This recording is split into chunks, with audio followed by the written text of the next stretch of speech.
யாரையும் முழுமையாக நம்பாதே.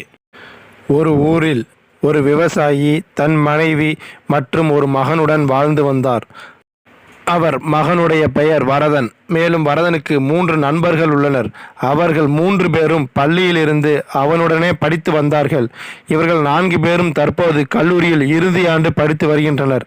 வரதனை தவிர்த்து மீதமுள்ள 3 நண்பர்களும் சமுதாயத்தில் ஒரு உயர்ந்த இடத்தில் உள்ள குடும்பத்தை சார்ந்தவர்கள். ஒரு நண்பனின் பெயர் ராகுல். அவருடைய அப்பா அரசியலில் உள்ளார். 2வது நண்பனின் பெயர் கமல். அவருடைய அப்பா நகைக்கடை வியாபாரம் செய்து வருகிறார். மேலும் அவர் தொழிலதிபர். 3ஆம் நண்பருடைய பெயர் அரவிந்த். அவருடைய அப்பா ஒரு பெரிய மளிகை கடை நடத்தி வருகிறார். எங்கு சென்று வந்தாலும் 4 பேர்களும் ஒன்றாக சென்று வந்தனர். ஊர் சுற்றுவது என்றாலும் கூட 4 பேரும் ஒன்றாகத்தான் சுற்றுவார்கள். இதையெல்லாம் கவனித்த வரதனின் தாய், வரதா, இதெல்லாம் நமக்கு சரிப்பட்டு வராது. நீ அவர்களுடன் சுற்றாதே. நம் அப்பா விவசாயத்தில் மிகவும் கஷ்டப்பட்டு பணத்தை சம்பாதிக்கிறார். நீ அவர்களுடன் சேர்ந்து ஊர் சுற்றி பணத்தை விரயம் செய்யாதே என்று கூறினாள். வரதன் சற்றும் சளைக்காமல் சென்று விட்டான். கல்லூரி படிப்பும் முடிந்தது. ஒரு நாள் ராகுலை சந்திப்பதற்கு அவனுடைய வீட்டுக்கு சென்றான் வரதன். அப்போது ராகுலின் அப்பா அவனை வரவேற்றார். நீ ஒன்றும் கவலைப்படாதே. நீ ராகுலுடன் என் தொகுதிக்கு சென்று அங்கு தேவையான உதவிகளை செய்து வா. சரியான நேரத்தில் நான் உனக்கு அரசு வேலை வாங்கி தருகிறேன் என்று கூறினார். இதை முழுவதுமாக நம்பி வரதனும் தினந்தோறும் ராகுலுடன் தொகுதிக்கு சென்று அங்கு உதவி செய்து வந்தான். இப்படியாக நாட்களும் நகர்ந்தன.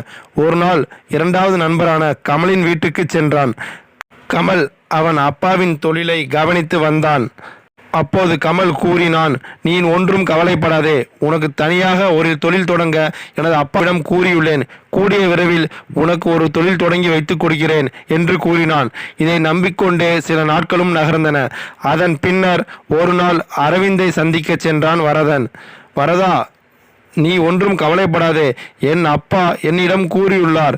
நீ தொழில் தொடங்க உனக்கு பெரிய தொகை ஒன்றை தருகிறேன் என்று என் அப்பா என்னிடம் கூறியுள்ளார். கூடிய விரைவில் பெற்று தருகிறேன் என்று கூறினார்.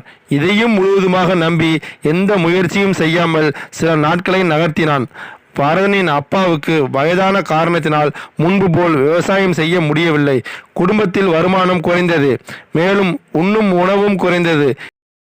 இதையெல்லாம் வரதனிடம் கூறினாள் அவனது தாய். நீ வேலைக்கு சென்றால்தான் குடும்பத்தின் நிலை மாறும் என்று கூறினாள். அதற்கு அவன், எனக்கு 3 நண்பர்கள் உள்ளனர். அவர்கள் எப்போது வேண்டுமானாலும் என்னை வரச் சொல்லி உள்ளார்கள். அவர்கள் என்னை பார்த்து கொள்வார்கள் என்று கூறினான். குடும்ப சூழலும் இப்படி இருக்க அவன் தன் முதல் நண்பனான ராகுலின் அப்பாவிடம் சென்றான். ஐயா வணக்கம், நான் ராகுலின் நண்பன். தான் எனக்கு ஒரு அரசு வேலை பெற்று தருகிறேன் என்று கூறினீர்களே, அதை இப்போது பெற்று தாருங்கள் என்று கூறினான். அதற்கு அவர், நான் அப்படியா கூறினேன்?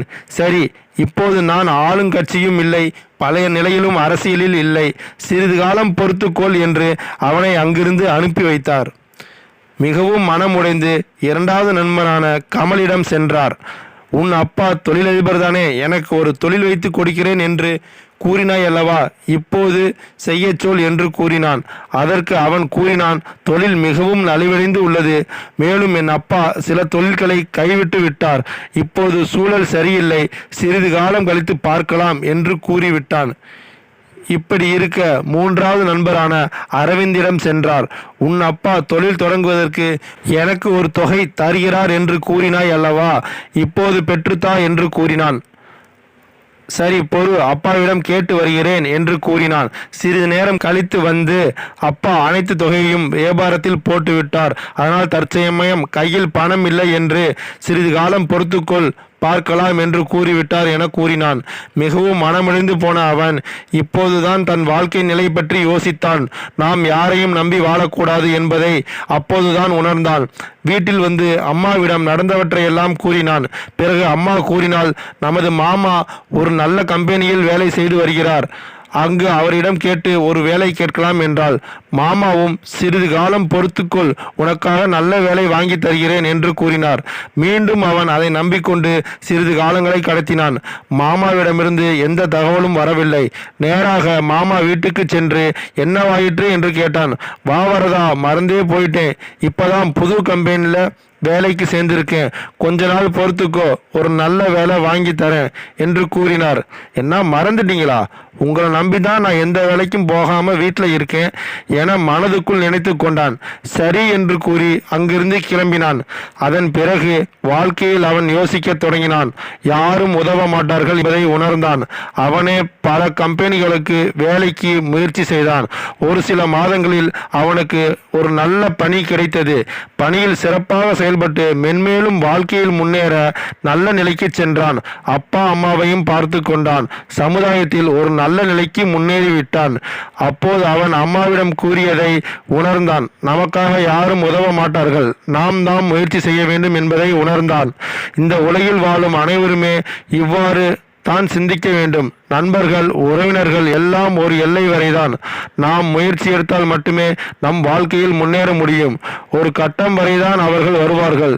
நம் கையை ஊண்டிதான் நாம் எந்திரிக்க வேண்டும். எனவே அனைவரும் நம்பிக்கை வைத்து வாழ்க்கையில் முன்னேற வேண்டுகிறேன். நன்றி, வணக்கம். மேலும் இந்த கதை பிடித்திருந்தால் சுந்தர் தாட்ஸை சப்ஸ்கிரைப் செய்யவும். நன்றி, வணக்கம்.